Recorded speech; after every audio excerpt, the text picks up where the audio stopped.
Doctor గారు, మన ప్రతి బులెటిన్లో సామాజిక పురోభివృద్ధికి, మానవ కళ్యాణానికి తోడ్పడిన ఒక ప్రముఖ మహనీయుని గురించి చెప్పుకుంటున్నాం కదా. ఈసారి ఎవరి గురించి చెబుతున్నారు? ప్రమీల మన భారతీయుడే, ఇటీవల కాలంలో వ్యక్తే.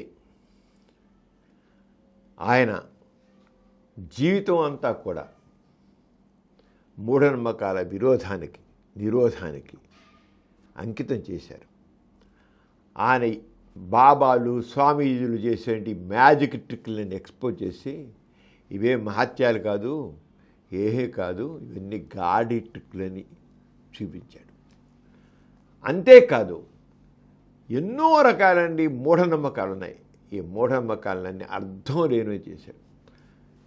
అలాగే సమాజంలోన అంట్రాంతరం నిర్మించారు. మానవులంతా ఒక్కటే అన్నాడు. ఈ సమాజం బాగుపడాలంటే, సమాజంలోని వ్యక్తులందరూ గౌరవప్రదంగా బతకాలంటే, అందరికీ చక్కని అవకాశాలు రావాలంటే, సమాజం హాయిగా ఉండాలంటే దానికి ముందు పోల్చుంటే ప్రతి ఒక్క వ్యక్తి ఈ మూఢనమ్మకాల్ని, అర్థం పర్థన ఆచారాల్ని, సాంప్రదాయాలను విడనాడాలి. ఎప్పుడైతే మనిషి రీజనింగ్తో ఆలోచిస్తాడో, లాజికల్ థింకింగ్తో ఆలోచిస్తాడో, ఈ మూఢనమ్మకాలను వదిలిపెడతాడు అని చెప్పి పోరాడిన వ్యక్తి డాక్టర్ నరేంద్ర దబోల్కర్. ఈయన మహారాష్ట్ర చెందిన వ్యక్తి. ఈయన ప్రముఖ హేతువాది, రచయిత.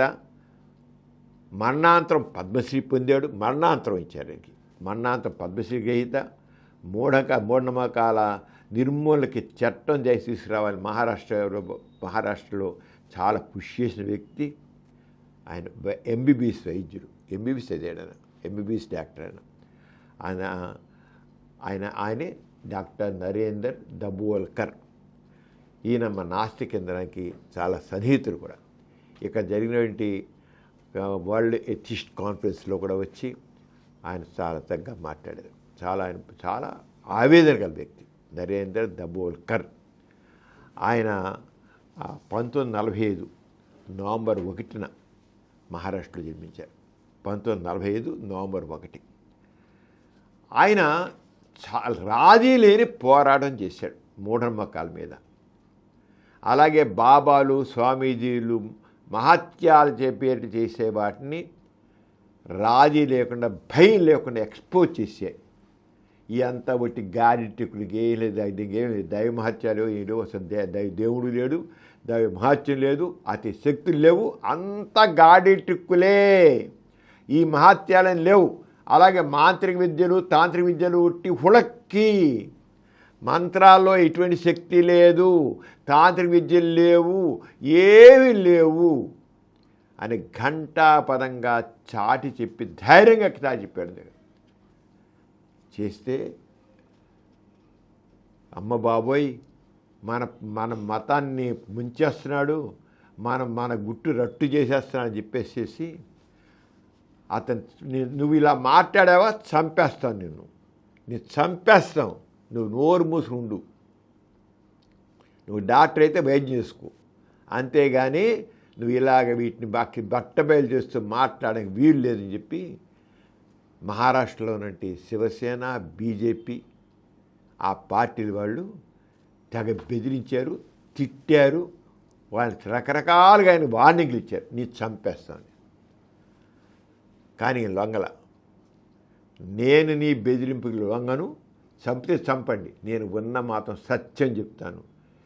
దేవుడు లేడు, మంత్రాలు లేవు, మహత్యాలు లేవు, ఈ రకం అతిశక్తులు లేవు. ఈ మూఢనమ్మకాలు, ఈ ఆచారాలు, సాంప్రదాయాలన్నీ మనుషుల్ని పనికి రాకుండా చేస్తాయి, మనుషులు ఆలోచింపకుండా చేస్తాయి. రీజనింగ్ కావాలి, లాజికల్ థింకింగ్ కావాలి. నేను మాత్రం రాజీపడే ప్రసక్తి లేదు అంటే ఈ మత శక్తులు, దుష్ట శక్తులు ఎవరు ఇప్పటికీ తెలియదు. ఆయన ఉదయం పూట మార్నింగ్ వాక్ చేస్తుంటే 7 గంటల 7:30 మధ్య వెళుతున్న రోడ్డు మీద ఒకడు బైక్ మీద వచ్చి, ఆ బైక్ మీద వచ్చి తుపాకుతో పేర్చి చంపేశాడు. ఆయన కాదు. అది ఎప్పుడు జరిగింది? 2013 2013 ఆగస్టు 20 జరిగింది. ఆగస్టు 20న 2013 2013న ఆగస్టు ఆ సంవత్సరంలో 2013లో ఆగస్టు 20న ఆయన తుపాకీ గొడుగు బలయ్యాడు. ఇదే విధంగా పన్సారీ కానీ, గౌరీ లంకేష్ కానీ వీళ్ళందరూ కూడా అలాగే చేయబడ్డారు. అందరినీ ఒకటే విధంగా తుపాకీ గొడుగు చంపారు. బైక్ మీద రావడం, చంపేయడం, పోవడం జరిగింది. అందరు ఇదే విధంగా చంపారు. ఎవరో ఒక ప్లాన్డ్గా ఒకే పద్ధతిలో ఇంతవరకు ఎక్కడా కూడా ఒక్కరు కూడా అరెస్ట్ చేయలేదు. ఎందుకని? వెనకాతల ఈ మతతత్వ పార్టీలు అండగా ఉన్నాయి వారికి. వాళ్ళ ద్వారానే జరిగింది ఇది. అందుకనే నరేంద్ర దాబోల్కర్ చనిపోయి ఇన్ని సంవత్సరాలు అయినప్పుడు కూడా 13 సంవత్సరాలు అయినప్పుడు కూడా ఇప్పటికీ ఆయన చంపిన వాళ్ళని ఒక్కడు కూడా అరెస్ట్ చేయలే. గౌరీ లంకేష్ చంపిన వాళ్ళని చేయలే, పన్సారిని చేయలే. కారణం ప్రభుత్వం ఈ మతతత్వ పార్టీలకి, ఈ మతోన్మాదులకి, మత దురహంకారులకి అండగా ఉంటుంది. అదే తప్పు నష్టం. ఈయన మరి మూఢ విశ్వాసాల దురాచారాల వ్యతిరేకంగా, దురాచార సంఘంలో ఎన్నో దురాచారాల వ్యతిరేకంగా గడవైపు వాటి 1989లో మహారాష్ట్ర అంధశ్రద్ధ నిర్మూలన సమితి అని దాన్ని స్థాపించారు. మహారాష్ట్ర రాష్ట్రానికి సంబంధించి మహారాష్ట్ర అంధశ్రద్ధ నిర్మూలన సమితి అంటే మూఢనమ్మకాల నిరోధక సమితి సంఘం, మూఢనమ్మకాల నిరోధక సంఘం చేశారు.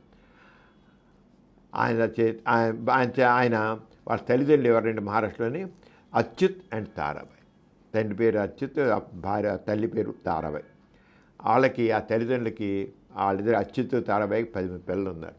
ఈయన చివరి సంతానం 10వ వాడు ఈయన ఎంబీబీఎస్ ఏమో మీరజ్లోని గవర్నమెంట్ మెడికల్ కాలేజ్లో చదివారు.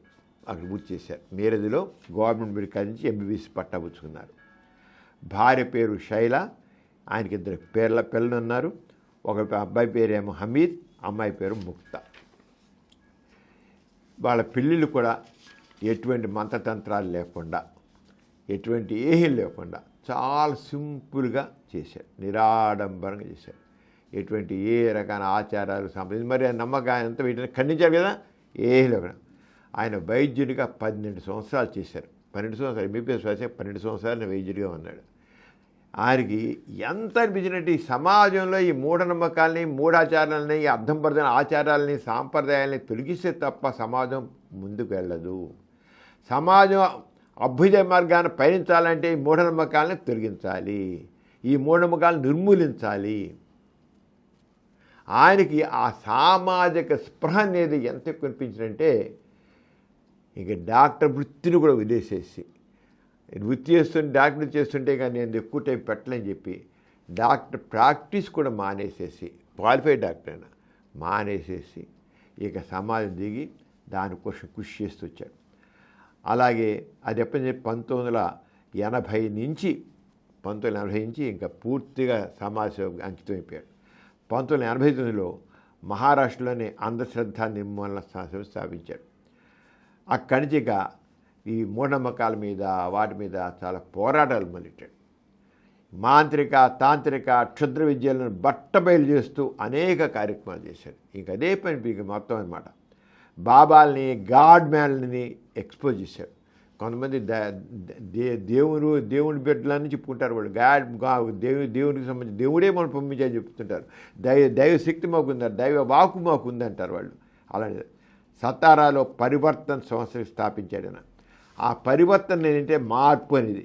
ఈ పరివర్తన ఏంటంటే అట్టడుగున అక్కడ ఎలా మనకి హరిజనులు ఇలానే ఉన్నారు, అలాగే ఎంతమంది అనేక కింద ఉన్నారు, అస్పృశ్యులుగా ఉన్నారు.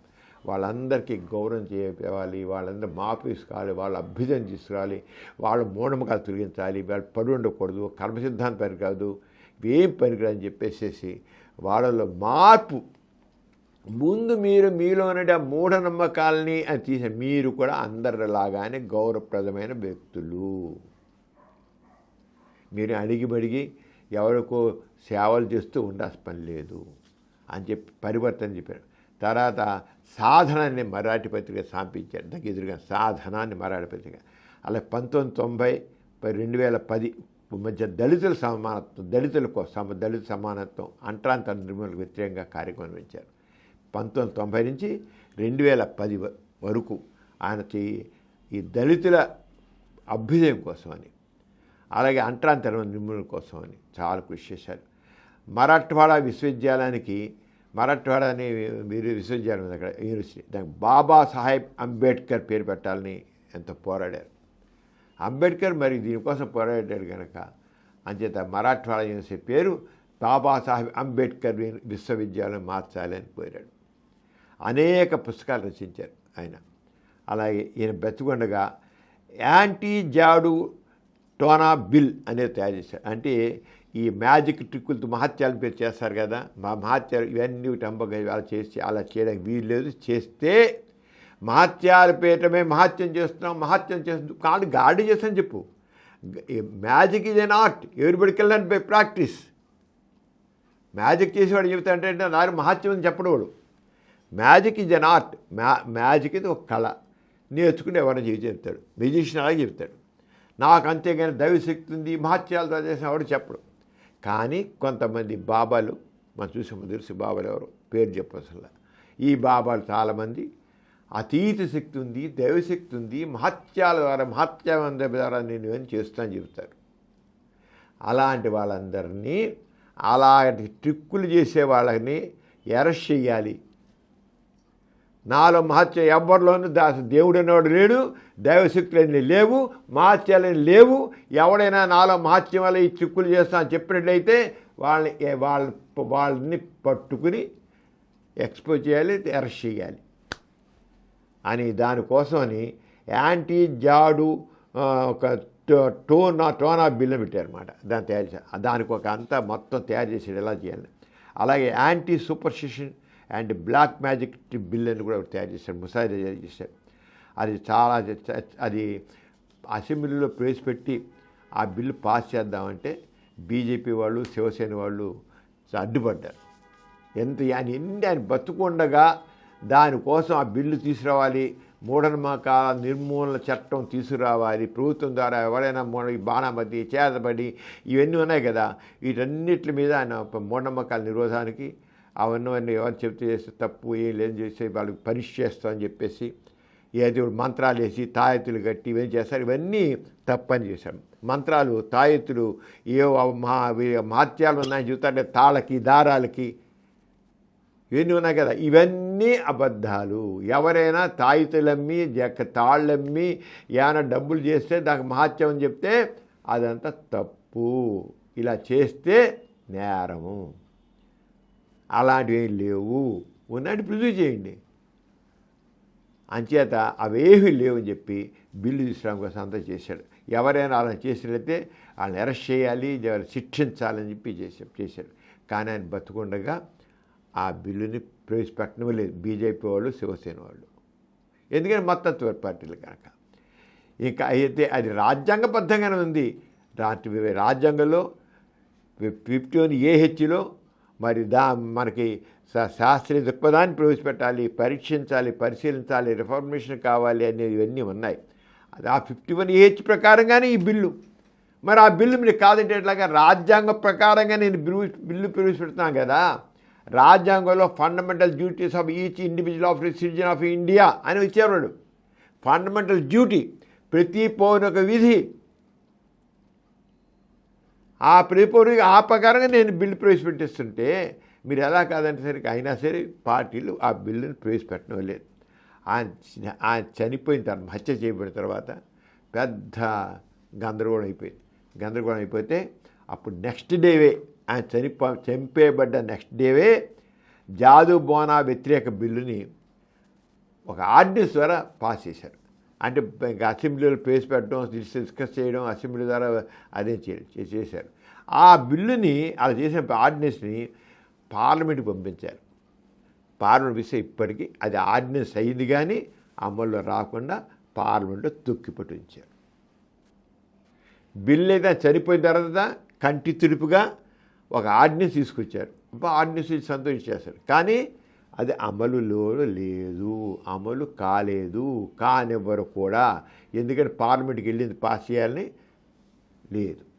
పార్లమెంట్లో అది పాస్ కాకుండా అది పక్కన పెట్టి తొక్కి పెట్టి ఉంచబడింది. ఇదమ్మా సామచేద్దాం. ఆయన ఆ రంగా ఎంతో చేశాడు. ఆయన ఈ రంగా ఎంతో ఇదిగా ఈ పెట్టే పేరుకి ఆయన చనిపోగానే ప్రజల్లో ఆ అన్రెస్ట్ని ఇచ్చేయడం, శాంతింపజేయడం కోసమని ఒక ఆర్డినెన్స్లా చేసేసి ముందు దాన్ని శాంతపరిచారు. కానీ అసలు నాటకం ఇది. నాటకం ఇదంతా. ప్రభుత్వాలు ఎలా నాటకాలు ఆడతాయి అనేది తెలియడంలో అంత ఇదిగా ఒక సెన్సేషనల్ వ్యక్తి డాక్టర్ నరేంద్ర దబోల్కర్. ఆయన మరి ఆయన లాంటి వాళ్ళు ఎంతమందో రావాలి, వచ్చినప్పుడు సమాజంలో మార్పు వస్తుంది. ఆయన ఏం చెప్పారు? ముఖ్యంగా మూఢనమ్మకాలు నిర్మూలన అయితేనే సమాజం అభ్యుదయం సాధిస్తుంది. ఈ మూఢనమ్మకాలు ఛాందస భావాలు పోవాలి. ఎప్పుడైతే మూఢనమ్మకాలు ఛాందస భావాలు వదిలిపెడతారో వాళ్ళ రీజనింగ్ వస్తుంది, లాజికల్ థింకింగ్ వస్తుంది, దాంతో సమాజం ముందుకు వెళుతుంది. ఈ మూఢనమ్మకాలు ఉన్నంతకాలం, ఈ ఇవన్నీ ఉన్నంతకాలం వ్యక్తుల్లో రీజనింగ్, లాజికల్ థింకింగ్ అనేది అభివృద్ధి చెందవు. అంటే ముందు ఈ మూఢనమ్మకాల నిర్మూలన జరగాలి అని పోరాడి చివరికి దెబ్బలైపోయాడు. అది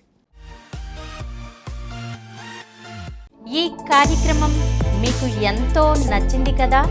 ఇటువంటి మరిన్ని వీడియోల కోసం అనతి కాలంలోనే 20 కోట్లకు పైగా వ్యూస్ సాధించిన సమరం ఛానల్ సమర్పించు పాజిటివ్ ఎథియిజం తెలుగు ఛానల్కు సబ్స్క్రైబ్ చేయండి, లైక్ చేయండి, మీ ఫ్రెండ్స్కి షేర్ చేయండి. అలాగే ప్రక్కనున్న గంట సింబల్ని ప్రెస్ చేయడం మర్చిపోకండి.